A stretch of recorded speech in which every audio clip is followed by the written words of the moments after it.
அனைவருக்கும் வணக்கம். பாரம்பரிய திருவள்ளுவர் குலவம்சம் பிரசன்ன ஜோதிடர் சுப மாரிமுத்து திருப்பூரிலிருந்து இந்த பதிவு உங்களுக்காக. ஐயா வணக்கங்க ஐயா. வணக்கம் ஐயா. ஐயா இப்போது மக்கள் சார்பாக ஒரு கேள்வி இன்றைக்கி நான் கேட்கலான் இருக்கேன். கேளுங்க ஐயா. ஐயா அதாவது இந்த ஜாதகத்தில் முடக்கு இருக்கு, ஜாதகத்தையும் முடக்கிருச்சு, கண்டிப்பாக அதனால் வாழ்க்கையில் நிறைய பிரச்சனைகள் அப்படின்னு சொல்லி நிறைய பேர் கேட்குறாங்க. கண்டிப்பாங்க ஐயா. இந்த முடக்குங்கிறது என்னங்க ஐயா? அதற்கும் கர்மாவுக்கு ஏதாவது சம்மந்தம் இருக்காங்க ஐயா? ரொம்ப பற்றி சொன்னீங்கன்னா ரொம்ப உதவியாக இருக்குங்க. நல்ல கேள்விங்க ஐயா. இந்த கர்மாவே முதல்ல எங்கேருந்து வருது அப்படிங்கிறது தான் இப்போ நம்ம சொல்ல போகிறோம். இதுவரைக்கும் எத்தனையோ கருத்துக்களெல்லாம் நீங்கள் இந்த உலகத்தில் கேட்டிருப்பீங்க.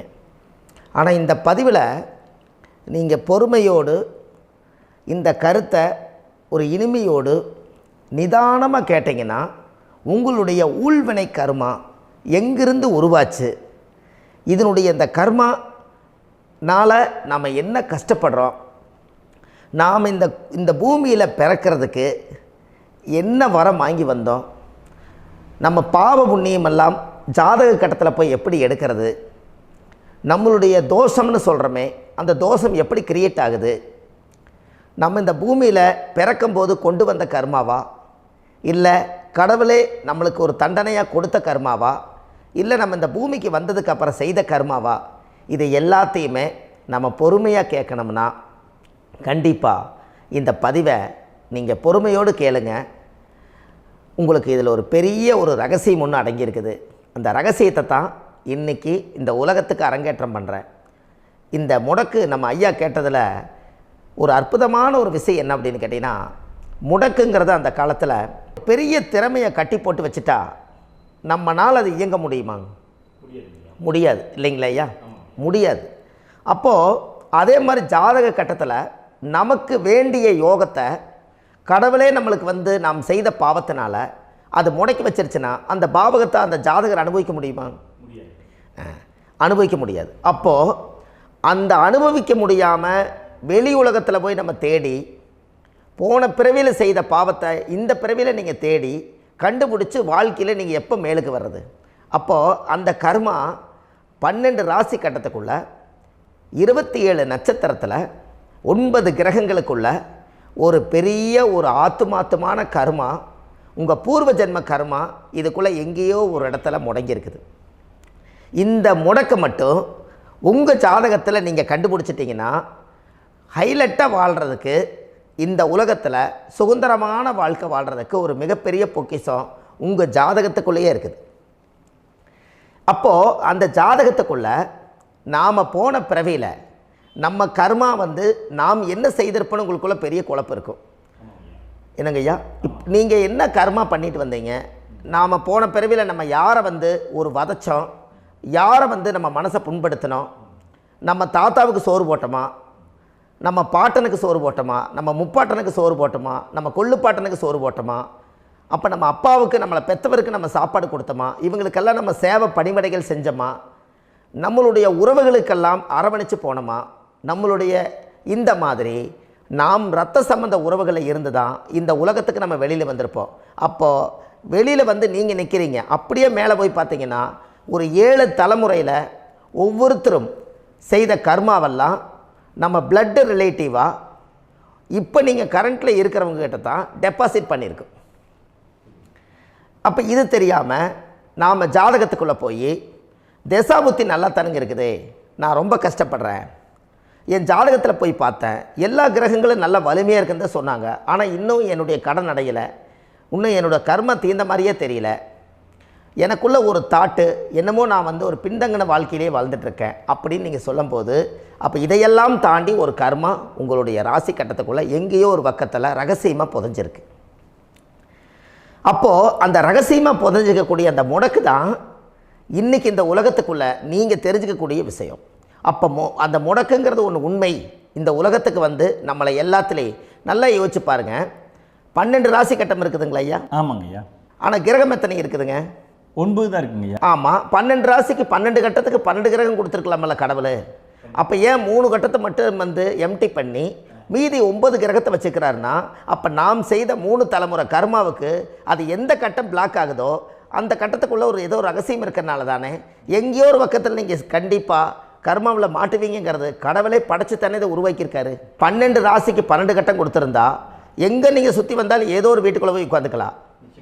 ஆனால் ஒரு வீடு சுத்தமாக இருக்குது, ஒரு வீட்டில் 4 கிரகம் இருக்குது, ஒரு வீட்டில் 3 கிரகம் இருக்குது, ஒரு வீட்டில் 5 கிரகம் இருக்குது, ஒரு 3 வீடு 4 வீடு காலியாக இருக்குது. அப்போ எங்கேயோ ஒரு ராசி கட்டத்துக்குள்ளேயே கடவுளுடைய கர்மா விளையாட்டு, அது ரகசிய விளையாட்டு தான். அப்போது இந்த இடத்துல தான் உங்கள் ஜாதகத்தில் முடக்கு இருக்குது. இந்த முடக்கை நீங்கள் எப்படியெல்லாம் அதை ஆராய்ச்சி பண்ணி கண்டுபிடிக்க முடியும் அப்படிங்கிற ஒரு விஷயத்தை தான் இன்றைக்கி நம்ம இந்த உலகத்துக்குள்ளே இதை நுழைக்க போகிறேன். இப்போ அப்பா செய்த பாவம்னு ஒன்று இருக்குமில்லங்க ஐயா, நம்ம அறியாத வயசில் தெரியாதில்ல, அப்பா செய்த பாவம்னு இருக்கும். அப்பாவுடைய சொத்து பிள்ளைக்குத்தானா, அப்பாவுடைய பாவம் பிள்ளைக்குத்தானே, என்னங்க ஐயா? சரி, அப்போ தாத்தா இருக்கிறாரு, தாத்தாவுடைய கர்மா உயிர் எங்கே எழுதி வைக்கிறாருங்க? அப்போது மகனை விட்டுறாரு. அப்போ தாத்தா மாதிரியே முகம் இருக்குது, தாத்தா மாதிரியே அவருடைய நடை உடை பாவனை இருக்குது, அவர் தாத்தாவுடைய ஜீனு தான் அப்படின்னு இவர் சொல்லும்போது, அப்போ தாத்தாவுடைய சொத்து பேரனுக்கு சொந்தம்னா தாத்தாவுடைய பாவம் எங்கே போகுங்க? Very good. அப்போ அப்போது இந்த கர்மா எப்படி டிரான்ஸ்ஃபர் ஆகுதுன்னு உங்களுக்கு தெரியுதா? அப்போ நீங்கள் போன பிறவியில் அந்த தாத்தாவுடைய பேரனை நீங்கள் பிறக்கிறதுக்கு கர்மம் உங்களை செயல்பட வச்சுருக்குது. அதனால் நீங்கள் தாத்தாங்கிறீங்க. அதனால் அந்த கௌரவமாக எங்கள் தாத்தா சம்பாரித்த சொத்து நான் தான் அனுபவிக்கணுங்கிற விதியை நீங்கள் உருவாக்கிறீங்க. அப்போது இந்த ஜாதகத்தில் அந்த ஊழ்வினை தோஷந்தான் ஏதோ ஒரு வழியில் உங்களை கர்மாவை செயல்படுத்துது. அதனால தான் இந்த ஜாதகத்தில் எந்த ஒரு முடக்கை எடுக்கிறதா இருந்தாலும் சூரியன் என்ற நட்சத்திரம் எதுவோ அந்த நட்சத்திரத்துக்கு எந்த வீடு முடக்காகுதோ அங்கே தான் உங்களுடைய கர்மா ஒளிஞ்சிருக்கும். இதுதான் உங்களுடைய பெரிய ஒரு பொக்கிஷமான ரகசியம். சரிங்க ஐயா, இப்போ இதில் நவகிரகங்கள் 9 இருக்கும்போது ஏன் சூரியனை மட்டும் நம்ம இதில் எடுத்துக்கணும்னு நீங்கள் சொல்கிறீங்க? நல்ல கேள்விங்க ஐயா. நீங்கள் கேட்டீங்க பார்த்தீங்களா, 9 நவகிரகம் இருக்கும்போது சூரியனை மட்டும், அந்த சூரியன் என்ற நட்சத்திரம் பிறக்கும்போது அந்த வீடு மட்டும் முடக்காகுன்னு நீங்கள் கேட்டீங்க இல்லையா? இதுதான் அற்புதமான கேள்வி. ஏன் அப்படின்னு கேட்டிங்கன்னா, சூரியன் அப்பாவோட உயிர் கரு போய் அம்மாவுடைய பனிக்கூடத்தில் கர்ப்பத்தில் வச்சு 10 மாதம் 300 நாள் சுமந்து நீங்கள் இந்த பூமிக்கு வெளியில் வரும்போது நீங்கள் என்ன பாவத்தை இவங்க விதைச்சாங்களோ அந்த கர்மாவை வாங்கிட்டு தான் நீங்கள் வெளியில் பிரசவமாகறீங்க. இதுதானே? அப்போ சூரியன் என்ற நட்சத்திரம், அந்த சூரியனுங்கிறது உயிர் கருவல்லவா, அப்பாவுடைய உயிரணுக்கள் அம்மாவுடைய கருவிக்குள்ளே போய் நாம் குழந்தை வடிவத்தில் இருந்து 300 நாள் பாவ உன்னித்த பதிவில் ஏட்டு எழுதி ஒரு ஜாதகத்தை கையில் கொடுத்து பிறந்த உடனே உங்களுக்கு ஒரு ஏட்டை பெரட்டி நீ இப்படித்தான் விதி, இனிமேல் இப்படித்தான் நீ வாழணும்னு சொல்லி உங்கள் கர்மாவை நீங்கள் கர்மாவோடு தானே வெளியில் பிறக்கிறீங்க. அப்போ சூரியன் என்ற நட்சத்திரம் தானே இந்த உலகத்துக்கு ஒரு பெரிய ஒரு மகத்துவம்.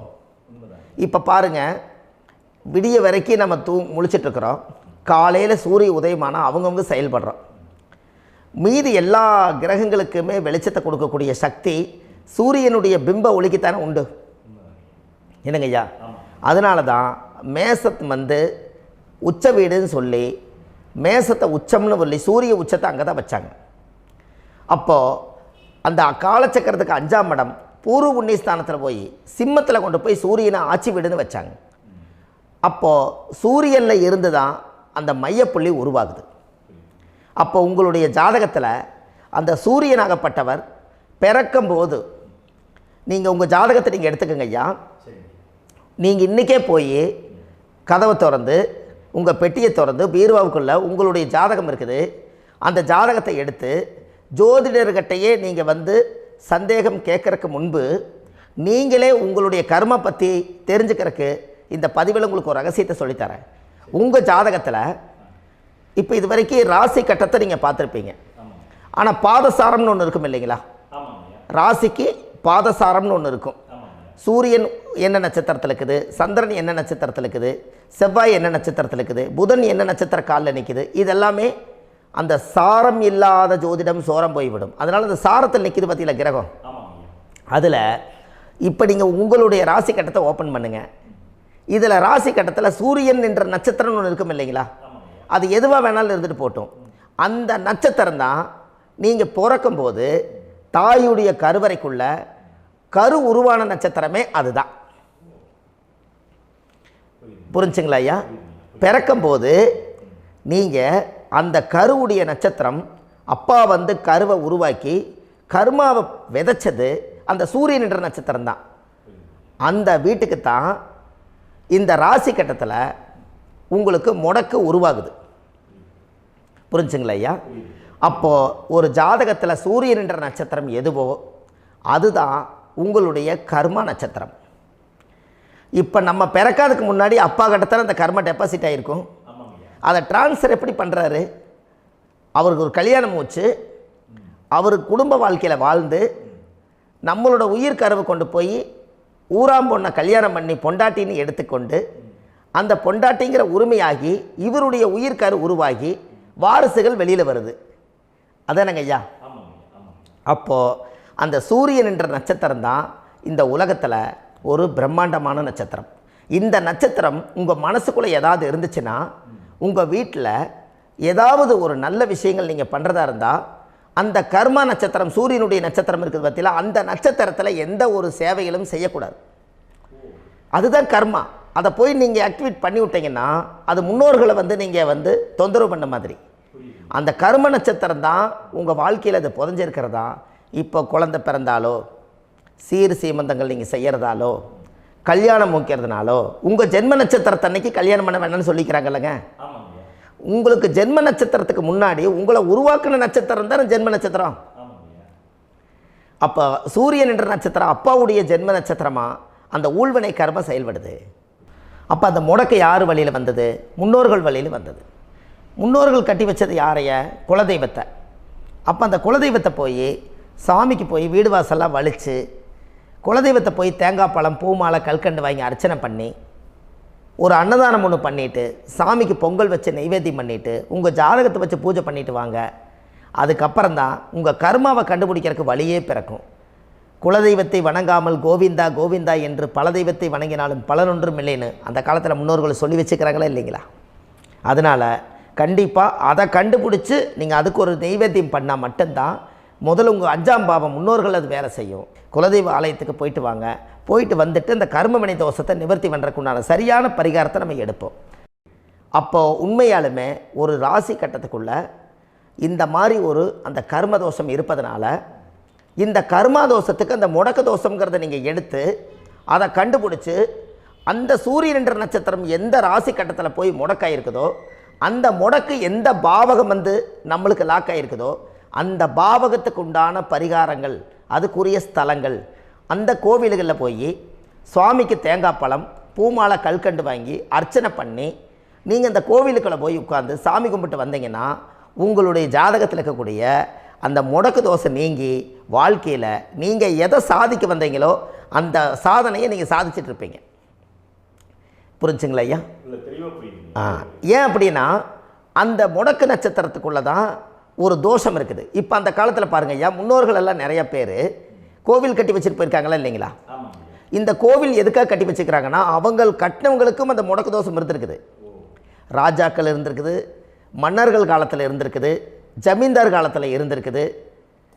இப்போ அவங்களுடைய அமைப்புகள் எல்லாமே முன்னோர்கள் என்னமோ அறியாமல் தெரியாத தன்னடக்கம் இல்லாத ஒரு கர்மாவை இவங்க செஞ்சிட்டாலும் அதுக்குரிய பரிகார ஸ்தலங்களை கொண்டு போய் அந்த காலத்திலே ஜாதகம் பார்த்து நம்ம வந்து முன்னோர்களுடைய பாவத்தை நாம் செய்த பாவத்தையும் தீர்த்துட்டு நமக்கு கீழே அடுத்த சந்ததிகள் அடுத்த தலைமுறைகள் வந்தாலும் இந்த கோவில்களுக்கு வந்து விளக்கு போட்டு சாமி கும்பிட்டு இந்த மண்ணை மிதிச்சுட்டு போனால் அன்னையோடு அந்த கர்மா தீருங்கிறது அந்த காலத்திலேயே முடக்க தோஷ பரிகாரத்தை கோவில் வழியில் அந்த காலத்தை திசை திருப்பி வச்சுருக்காங்க. அப்போ நீங்கள் கோவிலுக்கு போகாமல் கண்டிப்பாக இந்த பரிகாரத்தை நீங்கள் உடைக்க முடியாது. ஏன் உடைக்க முடியாதுன்னா இப்போ நீங்கள் எத்தனை வருஷம் வாழ்கிறீங்க ஐயா? 120 வருஷமே வச்சுக்கோங்க. சூரியன் திசை 6 வருஷம், சந்திரன் திசை 10 வருஷம், செவ்வாய் திசை 7 வருஷம், ராகு திசை 18 வருஷம், குரு திசை 16 வருஷம், சனி திசை 19 வருஷம், புதன் திசை 17 வருஷம், கேது திசை 7 வருஷம், சுக்கிரன் திசை 20 வருஷம். இப்போ நான் சொன்ன டோட்டலெல்லாம் கூட்டிங்கன்னா 120 வருஷம் வரும். இது ஒரு மனிதர் பிறந்து பூரண ஆயுளோடு வாழ்ந்தால் இந்த 120 வருஷம் வாழ்ந்தால் அவர் இந்த பூலோக பதவி விட்டு சிவலோக பதவி போயிடுவார். அதுக்கு பேர் தான் பூரண ஆயுள் என்று பொருள். அப்போ இந்த பூரண ஆயுளை வாழ்ந்தவருக்கு 120 வருஷம். கோயில் எத்தனை வருஷம் வாழுதுங்க ஐயா? கோயில் பழங்காலத்து கோயிலெல்லாம் எத்தனை வருஷம் வாழுதுங்க? 12 வருஷத்துக்கு கும்பாபிஷேகம். அது ஓகே, அது பரவாயில்ல. 12 வருஷத்துக்கு ஒருக்கா பழசை புதுப்பிச்சு கும்பாபிஷேகம் பண்ணி மறுபடியும் அதுக்கு பவர் ஊட்டி சக்தி ஊட்டி அதுக்கு உருவேற்றுறாங்க. நான் சொல்கிறது கோயில் 5000 வருஷம் 4000 வருஷம் பெரிய பெரிய சித்தர்கள், மகான்கள், ரிஷிமார்கள், யோகிகள், சித்தர்கள் இவங்களெல்லாம் போய் கோவில்லையே சிவனையும் பெருமாளையும் வழிபாடு பட்டுட்டு கோவில்லையே ஒரு ஓரத்தில் ஜீவசமாதி ஆயிட்டாங்கன்னு பழைய கால கோயிலில் சித்தர்கள் குடியிருக்காங்களா இல்லைங்களா? இருக்காங்கல்லங்க ஐயா. அப்போது நாம் 120 வருஷம் வாழ்கிறோம், கோவில் 5000 வருஷம் வாழுது. எங்கே சக்தி அதிகமாக இருக்குன்னு சொல்லுங்க? கோவிலில் தாங்க ஐயா. கோயில் தான், அதில் ஒன்றும் மாற்றம் இல்லைங்களே. கோயில் தாங்க. அப்போ கோவிலில் தான் அந்த சக்தி இருக்குதுன்னு நீங்கள் சொல்கிறீங்க. அப்போ உங்களுடைய கர்மாவை உடைக்கிறதுக்கு 120 வருஷம் பெருசா 5000 வருஷம் பெருசான்னு சொல்லுங்கள்? 5000 தாங்க. அப்போ 5000 வருஷம் உள்ள அலைகள் எத்தனை அந்த சிவனுக்கு இப்போ சிவன் கோயிலே உங்களுக்கு முடக்கு தோஷத்துக்கு ஒரு கோயில் வருதுன்னு வச்சுக்கோங்க. அந்த கோவிலில் எத்தனை முடக்குகளுக்கு உண்டான கோவில்கள், எத்தனை பழங்களை ஊற்றி சாமிக்கு அபிஷேகம் பண்ணியிருப்பாங்க, எத்தனை பால் கூட ஊற்றிருப்பாங்க, பன்னீர், தேன், இளநீ, மஞ்சள் நீர், திருமஞ்சனம், அபிஷேகம், பொங்கல், நைவேத்தியம் இத்தனையும் செஞ்சு அந்த சிவனை சிவனாக பார்த்து அந்த கருவறைக்குள்ள ஒரு கிராணங்கள் வரும்போதும் கூட பாதுகாப்பு பண்ணி வச்சு நல்ல சக்தியோடு அந்த கருவறையை புத்தியோடு அவங்க வேலை செஞ்சு அந்த காலத்தில் வச்சுருக்காங்களா இல்லைங்களா? அப்போது நம்ம வீட்டை அவ்வளோ சுத்தமாக வச்சுருக்க முடியுமா? என்னதான் வாஸ்து இருந்தாலும் முடியாது இல்லைங்களா? அப்போது அவ்வளவு ஒரு பவர்ஃபுல்லான கோவில் அந்த முடக்கு தோஷத்துக்குள்ளே ரகசியமாக அந்த கோயில் அடங்கியிருக்குது. உங்கள் ஜாதகத்துக்குள்ளே உண்மையாலுமே ஊழ்வினை கோயில், கர்மவினை கோயில் அதுக்குள்ளே இருக்குது. அந்த ஜாதகத்தை கணிச்சு பார்த்தா கரெக்டாக உங்களுடைய ஜாதகத்தில் அப்பாவுடைய கருவறையிலேருந்து உயிர் உருவாகிற நேரத்தில் இருந்து இப்போ வரைக்கும் நீங்கள் கரண்ட்டில் வாழ வரைக்கும் அந்த கர்ம கூட வர்றதை ஒரே ஒரு இடத்துல போனால் மட்டும்தான் விட்டுட்டு வர முடியும். அது எந்த வீடு அப்படின்னு கேட்டால் உங்களுக்கு அப்பாவுடைய கர்மா வழியில் போய் அந்த கோவில் பழையகால கோயில், பழையகால தெய்வங்கள், அந்த கோவில் தான் உங்கள் ஜாதகத்துக்குள்ள ரகசியமாக இருக்கும். அது ஏன் இந்த பதிவில் உங்களால் சொல்ல முடியாது அப்படின்னா, இந்த பதிவில் ஏன் உங்க சொல்ல முடியாதுன்னா உங்கள் ஜாதகம் தெரியாமல் என்ன கோயிலை நீங்கள் சொல்லுவீங்க? இப்போ பொதுவாக ஒரு நட்சத்திரத்துக்கு ஏதோ ஒரு கோவிலை அவங்க சொல்லி நீங்கள் போயிட்டு வர்றீங்கன்னு வச்சுக்கோங்க. ஆனால் அது வேலை செய்யலைன்னா நம்மளுக்கு என்னங்க இவ்வளோ கஷ்டப்பட்டு போய் அதை பலனடையிலேன்னு கேள்வி கேட்டக்கூடாது.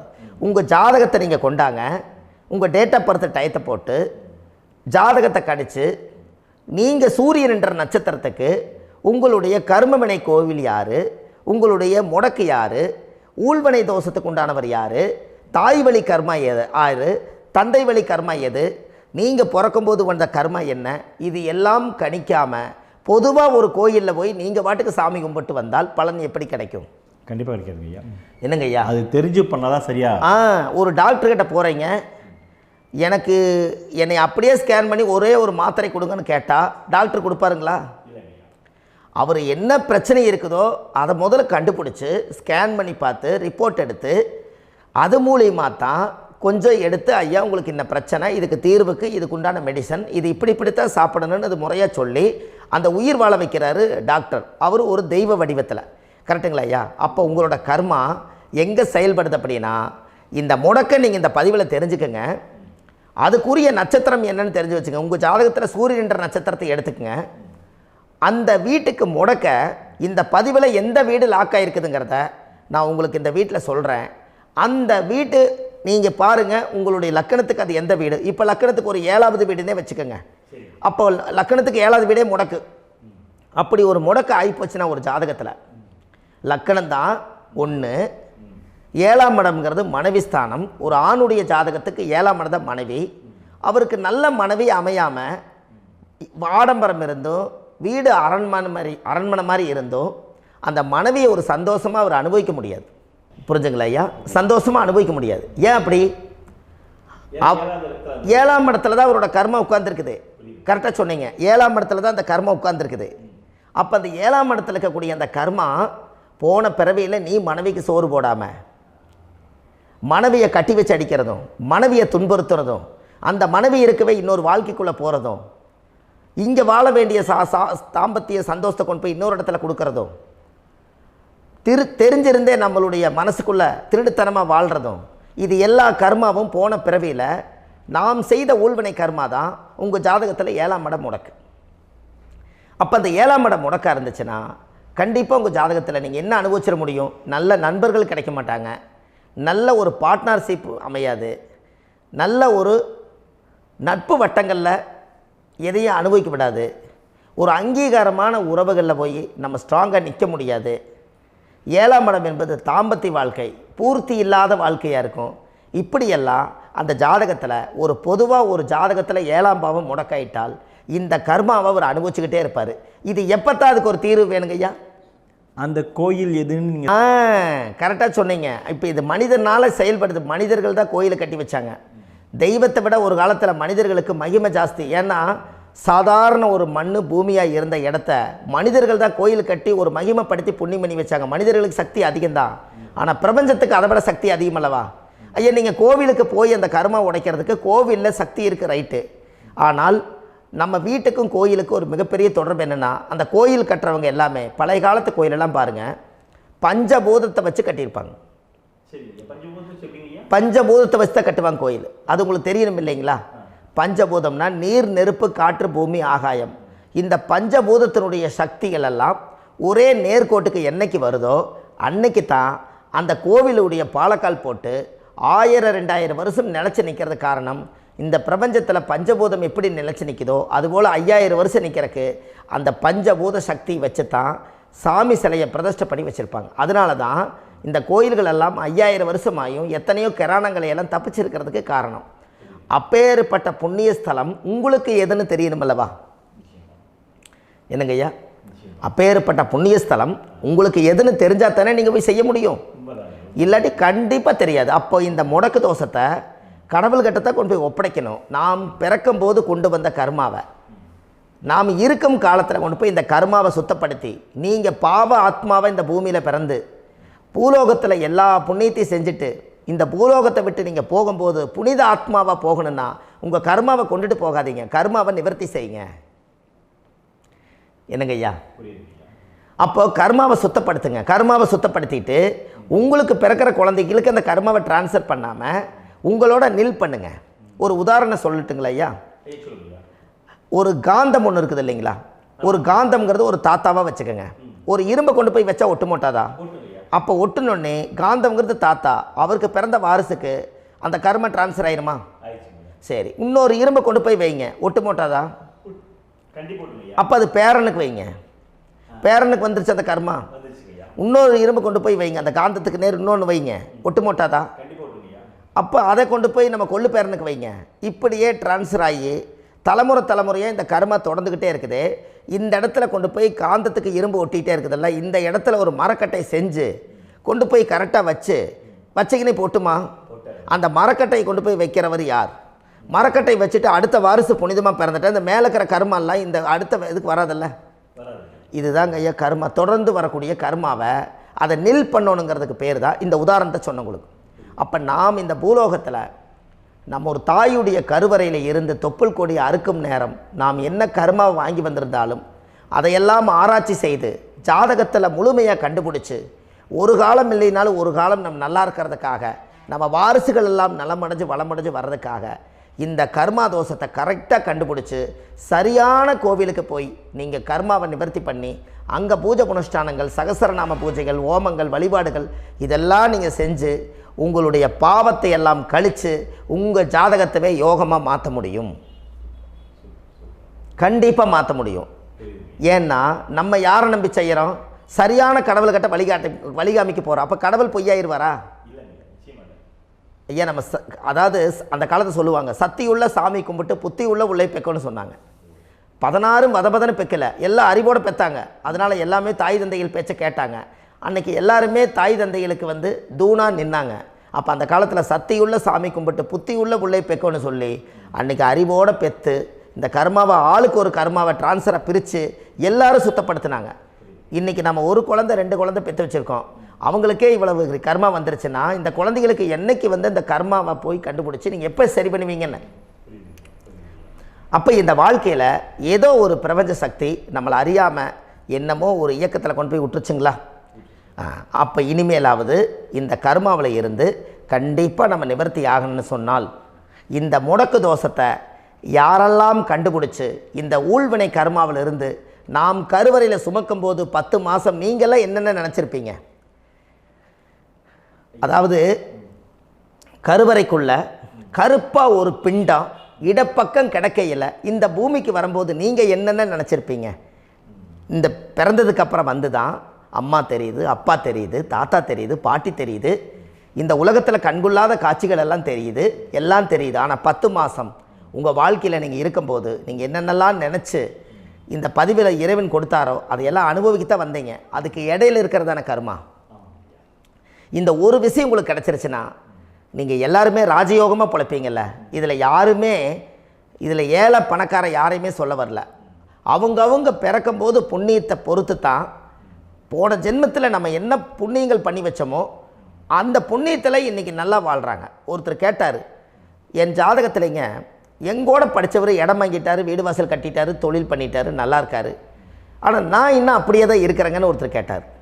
அதுக்கு ஒரு கருத்து என்னென்னா, டேட் ஆஃப் பர்த் ஒன்று தான், டைம் ஒன்று தானே வச்சுக்கோங்க. அவங்க அப்பா செஞ்ச புண்ணியம் வேறு, நீங்கள் செஞ்ச பாவங்கள் வேறு.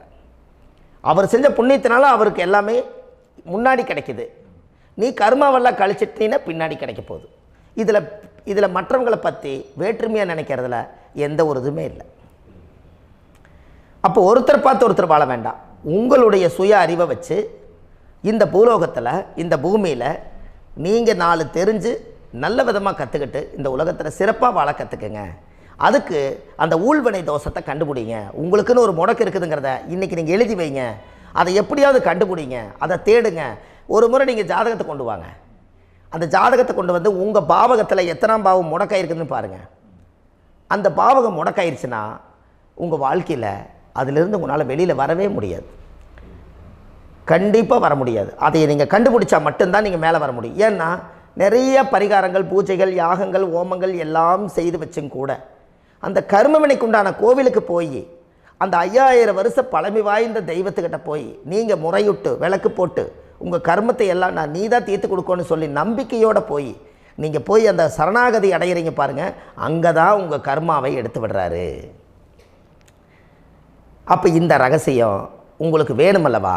அப்போ உங்கள் ஜாதகத்தில் எங்கே முடங்கி அதுக்குரிய கோவில்கள் எல்லாம் என்ன, அதுக்கு தான பரிகாரம் என்ன, அதுக்கு நீர் பரிகாரம் என்ன, யாத்திரை பரிகாரங்கள் என்ன, நீங்கள் வீட்டில் இருந்தே செயல்படுத்தக்கூடிய பரிகாரங்கள் என்ன, பரிகாரம் கோவிலுக்கு போய்த்தான் நடக்குமா, இல்லை நாம் வீட்டில் வச்சு வணங்குறதுனால நடக்குமா, நாம் செய்யக்கூடிய தர்ம பரிகாரங்கள் என்ன, தான பரிகாரங்கள் என்ன, இப்படி பல விதமாக இருக்கிறனால உங்கள் ஜாதகத்துக்கு எந்த மாதிரி பரிகாரம் கனெக்ட் ஆகுதுங்கிறது தெரியணும்.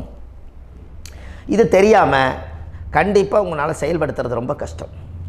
இதனால் இதை நீங்கள் தெரிஞ்சுக்கணும்னா இப்போ நம்ம பாருங்கள், நீங்கள் அந்த தெரிஞ்சுக்கிட்டாலே உங்கள் வாழ்க்கையில் ஒரு டைம் தான் நீங்கள் தெரிஞ்சுக்க போகிறீங்க. உங்களுடைய கர்மா என்ன, நீங்கள் எங்கே செயல்பட்டு போயிட்டுருக்கிறீங்க, உங்கள் போகிற பாதை சரியா இல்லை அந்த பாதையில் முள்ளு கல் இருக்குதா, இது எல்லாம் உங்களுக்கு தெரியலனா இந்த முடக்கை கண்டுபிடிக்கக்கூடிய சக்தி வாய்ந்த இந்த கர்மாவை நிவர்த்தி பண்ணுறதுக்கு வழிகள் இருக்குது.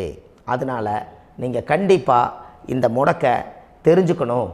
இந்த முடக்கு ராசினா என்ன உண்மையாலுமே உங்கள் வாழ்க்கையில் நீங்கள் தெரிஞ்சு இனிமேல் உங்கள் வாழ்க்கையில் இதுவரையிலும் கர்மாவுக்குள்ளேயே கஷ்டப்பட்டீங்க, வழி தெரியாமல் கண்ணை கட்டி காட்டில் விட்ட மாதிரி இருந்தீங்க. இனி அப்படி இருக்க வேண்டாம். உங்கள் ஜாதகத்தில் 12 ராசி கட்டத்தில் 9 கிரகம் போகும், மீனி 3 கிரகம், 3 கட்டம் உங்களுக்கு எங்கேயோ ஒரு பக்கத்தில் 3 கட்டம் எம்டியாக தான் இருக்கும். கரெக்டுங்களா? அது இல்லாமல் ஒரு ஜாதகம் பிறக்காது. ஏன்னா 9 கிரகத்துக்கு 9 கணக்கு போட்டால் 3 கட்டம் எம்டியாக தான் நிற்குது. அந்த கட்டத்துக்குள்ளே எந்த நட்சத்திரத்தில், எந்த சாரத்தில், எத்தனாவது டிகிரியில், எத்தனாவது பாதசாரத்தில், எத்தனை வெகுளையில், எத்தனை செகண்டுக்குள்ளே இந்த கர்மா உள்ளே புகுந்து உங்களை செயல்படுத்துதுங்கிறத கண்டிப்பாக உங்கள் ஜாதகத்தை கொடுங்க. பார்த்து இந்த விஷயத்தை சொல்கிறேன், நீங்கள் அந்த இடத்துக்கு போய் நிவர்த்தி பண்ணிவிட்டு உங்கள் வாழ்க்கையில் கொஞ்சம் காலம் வாழ போகிறீங்க.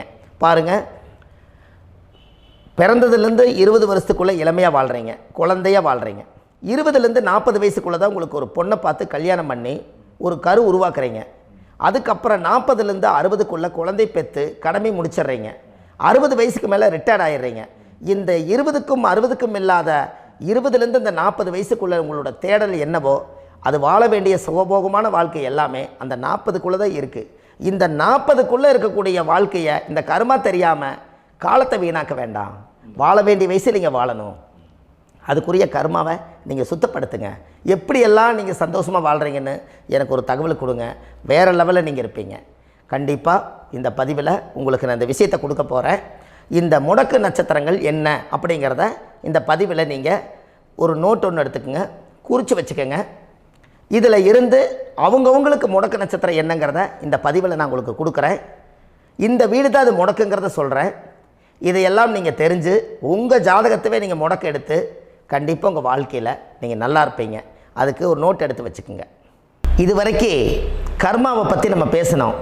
உங்கள் ஜாதகத்தில் சூரியன் என்ற நட்சத்திரத்துக்கு தான் முடக்குன்னு சொன்னீங்களே, எந்த வீடுங்கிற ரகசியத்தை இன்றைக்கி நம்ம எல்லோரும் தெரிஞ்சுக்கலாமா? இத்தனை காலமாக நீங்கள் தெரிஞ்சுக்காத ஒரு ரகசியத்தை இன்றைக்கி உங்கள் ஜாதக கட்டத்தில் நீங்களே முடக்க கண்டுபிடிச்சி அதுக்குண்டான பலனை தேட போகிறீங்க. அந்த தேடல் தான் உங்களை கொண்டு போய் உட்கார வைக்க போகுது. ஒரு உதாரணம், உங்கள் ஜாதகத்தில் பாதசாரம் இருக்குது அல்லவா? அந்த பாதசாரத்தில் சூரியன் என்ற நட்சத்திரம், சூரியன் நின்ற நட்சத்திரம் பாதசாரத்தில் கரெக்டாக எடுங்க. சூரியன் என்ற நட்சத்திரம் உத்திராட நட்சத்திரமாக இருந்தால் விருச்சிக ராசி வீடு தான் முடக்கு ராசி. அப்போ உங்கள் வாழ்க்கையில் அது மேசத்துக்கு அது 8வது வீடு, உங்கள் லக்கணத்துக்கு அது எத்தனாவது வீடு நீங்கள் பார்த்துக்கோங்க. அது செவ்வாயுடைய வீடு. அந்த விருச்சிக ராசி தான் முடக்கு ராசி வரும். செக் பண்ணி பாருங்கள், கரெக்டாக இருக்கும். அப்போது கண்டிப்பாக உங்கள் வாழ்க்கையில் ஒரு நல்ல முன்னேற்றங்கள் வரணும். எடுத்த காரியம் ஜெயமடையணும். செய்யும் தொழிலில் லாபம் ஏற்படணும். 4 பேர்த்துக்கு முன்னாடி நான் கௌரவமாக வாழணும். வண்டி வாகன சொத்து சுகம் எல்லாம் எனக்கு அமையணும்னு சொன்னால் அந்த பாவகம் முடக்கு ராசியாக இருப்பதனால என்றைக்கு அதை நீங்கள் ரிலீஸ் பண்ணுறீங்களோ அன்னையிலிருந்து உங்களுடைய வாழ்வாதாரம் உயரும். அதுக்கப்புறம் தான் உங்கள் வாழ்க்கை ரொம்ப நல்லாயிருக்கும். உத்திராட நட்சத்திரத்தை பற்றி இது வரைக்கும் நீங்கள் பார்த்தீங்க. அடுத்தது திருவோண நட்சத்திரத்தை பற்றி அடுத்த பதிவில் நம்ம பார்க்க போகிறோம். நம்ம ஆன்லைன்லேயே ஜாதகம் பார்க்குறோம். உங்கள் date of birth, time, place கொடுத்தீங்கன்னா போதும். உங்களுக்கு ஜாதகத்தை கணிச்சு ஃபோன்லேயே உங்களுக்கு கர்ம ராசி கண்டுபிடிச்சி உங்களுக்கு உண்டான கர்ம பரிகாரத்தை சொல்லி உங்கள் வாழ்க்கையில் ஒரு வெளிச்சத்தை கொண்டு வர்றதுக்கு என்றைக்கும் உங்களுக்கு உறுதுணையாக இருப்பேன். நீங்கள் கண்டிப்பாக இந்த பதிவுகள் எல்லாம் இது உங்களுக்காகத்தான். இது அதிகாலை நேரத்தில் பிரம்ம முகூர்த்தத்தில் இந்த பதிவை உங்களுக்கு முழுமையாக சமர்ப்பணம் பண்ணுறேன். இதை இதை வழி நடத்தி இதைய எப்படியெல்லாம் இந்த முடக்கை கண்டுபிடிச்சி இப்படியெல்லாம் பேச வச்சு அழகு பார்க்க நம்ம முன்னோர்களுடைய ஆசீர்வாதமும் இந்த முடக்கை கண்டுபிடிச்ச குருமார்களும் அவங்களுடைய குடும்ப பாரம்பரிய வம்சாவளிகளும் எல்லாருமே நல்லா இருக்கணும். அதுக்காக இந்த நேரத்தில் நான் வந்து அடியேன் சுப மாரிமுத்தாக இருந்து திருப்பூர்லேருந்து இந்த பதிவை உங்களுக்கு நான் கொடுக்குறேன். கண்டிப்பாக இந்த முடக்கு கோயிலுக்கு, இந்த முடக்கு தோஷத்துக்கு உண்மையான பரிகாரங்கள், எளிமையான பரிகாரங்கள் நீங்களே வாழ்க்கையில் செஞ்சு ஆதிகால பரிகாரங்கள் உங்கள் மனசுக்குள்ளே இருக்குது. அதை செயல்படுத்தினா மட்டும் போதும், வாழ்க்கை எங்கேயோ போயிடும். கண்டிப்பாக ஒரு முறை உங்கள் ஜாதகத்தை அனுப்பி வைங்க, உங்களுக்கு நான் பார்த்து பலன் சொல்கிறேன். இன்றைக்கி நான் கொடுத்த பதிவுகள் எல்லாம் உங்களுக்கு ரொம்ப பயனுள்ளதாக இருந்திருக்கும். உங்களுக்கு இது வரைக்கும் எத்தனையோ கர்ம வினைகளை பற்றி தெரியாமல் இருந்திருப்பீங்க. இந்த பதிவில் நிறைய கேட்டு தெரிஞ்சுக்கிட்டீங்க. இதெல்லாம் வாழ்க்கையில் ரொம்ப முக்கியமான பரிகாரங்கள், எளிமையான பரிகாரங்கள். நேராக நீங்கள் கடவுளை தான் கெட்டியாக பிடிக்க போகிறீங்க. அந்த பரிகாரங்கள் எல்லாம் செஞ்சு அதிகாரமாக வாழ்ந்து இந்த பூலோகத்தில் நல்ல சிறப்பாக வாழ்கிறதுக்கு இந்த பரிகாரம் உங்களுக்கு ரொம்ப யூஸ்ஃபுல்லாக இருக்கும். கண்டிப்பாக இந்த பதிவை செய்யுங்க. நம்ம பாரம்பரிய திருவள்ளுவர் குல வம்சம் பிரசன்ன ஜோதிடர் சுப மாரிமுத்து, திருப்பூரில் இருக்கேன். 30 ஆண்டு காலமாக நம்ம ஜோதிடம் பார்த்து கொண்டிருக்கிறோம். இவ்வளவு காலமாக எத்தனையோ ஆயிரக்கணக்கான மக்களுக்கு நம்ம ஜோதிடம் பார்த்து வழிகாட்டி நிறைய மக்களுக்கு நிறைய சேவைகள் செஞ்சுருக்கேன். நிறைய கோயில் கட்டி வச்சுருக்கேன், கும்பாபிஷேகங்கள் பண்ணி வச்சுருக்கேன், அன்னதானங்கள் நிறையா பண்ணி வச்சுருக்கேன், புண்ணிய யாத்திரைகள் நிறைய போய் வந்திருக்கேன். மக்களுக்காகவே நான் உங்களுக்கு உழைக்க தயாராக இருக்கேன். இந்த ஜோதிடம் வந்து என்னுடைய ஒரு பாரம்பரியமாக என்னுடைய அப்பா, தாத்தா, முன்னோர்கள் இதெல்லாம் எங்களுடைய குலத்தொழில் இது. அதனால் நாங்கள் பாரம்பரியமாக திருவள்ளுவர் குல வம்சம். வள்ளுவர் வாக்குன்னு யூடியூப் சேனலில் போனீங்கன்னா 1000 பரிகாரங்கள் கொடுத்துருக்கேன். அதுவும் உங்களுக்கு ரொம்ப யூஸ்ஃபுல்லாக இருக்கும். வள்ளுவர் வாக்கு அப்படின்னு போடுங்க. அப்படி இல்லைன்னா சுப மாரிமுத்துன்னு போடுங்க. இதில் பரிகாரங்கள் நிறையா கொடுத்துருப்பேன். கண்டிப்பாக இதெல்லாம் நீங்கள் சந்தித்து நீங்கள் ஒரு சப்ஸ்கிரைப் பண்ணி வச்சுக்கோங்க. நான் போடக்கூடிய பதிவுகள் எல்லாமே உங்களுக்கு நோட்டிஃபிகேஷனை வந்துடும். அதனால் நீங்கள் ஒரு சப்ஸ்கிரைப் பண்ணி வச்சுக்கோங்க. தினமும் ஒரு தகவல் உங்களுக்கு கொடுத்துக்கிட்டே இருக்கேன். இதெல்லாமே உங்களுக்கு ஒரு பெரிய சந்தோஷமான நிகழ்ச்சிகள். என்றைக்கும் உங்களோட நான் வாழ்கிறேன். உங்களுடைய குடும்பத்தில் நான் ஒருத்தராக இருந்து குடும்ப ஜோதிடராக நான் இருப்பேன். கண்டிப்பாக ஆயுளுள்ள வரைக்கும் உங்களுக்காக இந்த ஜோதிடத்துக்கு உழைச்சி உங்கள் குடும்பத்தில் ஒருத்தராக நான் வந்து ஒரு ரத்த உறவில் நான் வந்து இந்த பூர்வ ஜென்மத்தில் உங்களுக்கு நான் கடமைப்பட்டிருக்கேன். கண்டிப்பாக அடுத்த பதிவில் உங்களை நான் சந்திக்கிறேன். வாழ்வது ஒரு முறை, வாழ்த்தட்டும் தலைமுறை. நன்றி, வணக்கம்.